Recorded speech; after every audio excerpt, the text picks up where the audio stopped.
اعوذ باللہ من الشیطان الرجیم بسم اللہ الرحمن الرحیم اللہم فقہنا فی الدین، یا اللہ ہمیں دین کی سمجھ بوجھ عطا فرما، آمین یا رب العالمین۔ آج ہم سورہ المومن کا ترجمہ آیت نمبر 76 سے شروع کر رہے ہیں۔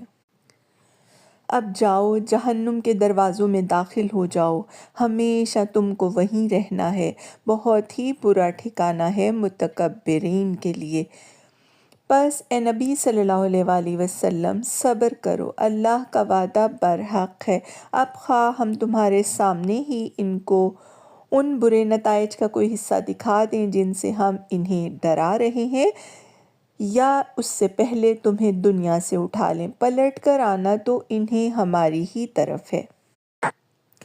اے نبی صلی اللہ علیہ وآلہ وسلم، تم سے پہلے ہم بہت سے رسول بھیج چکے ہیں، جن میں سے بعض کے حالات ہم نے تم کو بتائے ہیں اور بعض کے نہیں بتائے۔ کسی رسول کی بھی یہ طاقت نہ تھی کہ اللہ کے اذن کے بغیر خود کوئی نشانی لے آتا، پھر جب اللہ کا حکم آ گیا تو حق کے مطابق فیصلہ کر دیا گیا، اور اس وقت غلط کار لوگ خسارے میں پڑ گئے۔ اللہ ہی نے تمہارے لیے یہ مویشی جانور بنائے ہیں تاکہ ان میں سے کسی پر تم سوار ہو اور کسی کا گوشت کھاؤ۔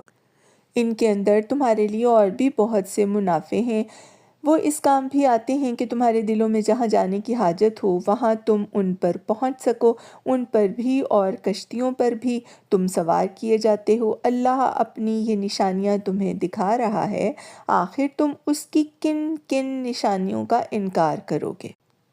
پھر کیا یہ زمین میں چلے پھرے نہیں ہیں کہ ان کو ان لوگوں کا انجام نظر آتا جو ان سے پہلے گزر چکے ہیں؟ وہ ان سے تعداد میں زیادہ تھے، ان سے بڑھ کر طاقتور تھے، اور زمین میں ان سے زیادہ شاندار آثار چھوڑ گئے ہیں۔ جو کچھ کمائی انہوں نے کی تھی، آخر وہ ان کے کس کام آئی؟ جب ان کے رسول ان کے پاس بینات لے کر آئے تو وہ اسی علم میں مگن رہے جو ان کے اپنے پاس تھا، اور پھر اسی چیز کے پھیر میں آ گئے جس کا وہ مذاق اڑاتے تھے۔ جب انہوں نے ہمارا عذاب دیکھ لیا تو پکار اٹھے کہ ہم نے مان لیا اللہ وحدہ لا شریک کو، اور ہم انکار کرتے ہیں ان سب معبودوں کا جنہیں ہم اس کا شریک ٹھہراتے تھے، مگر ہمارا عذاب دیکھ لینے کے بعد ان کا ایمان ان کے لیے کچھ بھی نافع نہ ہو سکتا تھا، کیونکہ یہی اللہ کا مقرر کردہ ضابطہ ہے جو ہمیشہ اس کے بندوں میں جاری رہا ہے، اور اس وقت کافر لوگ خسارے میں پڑ گئے۔ صدق اللہ العظیم، وآخر دعوانا ان الحمد للہ رب العالمین، وسلام علی المرسلین۔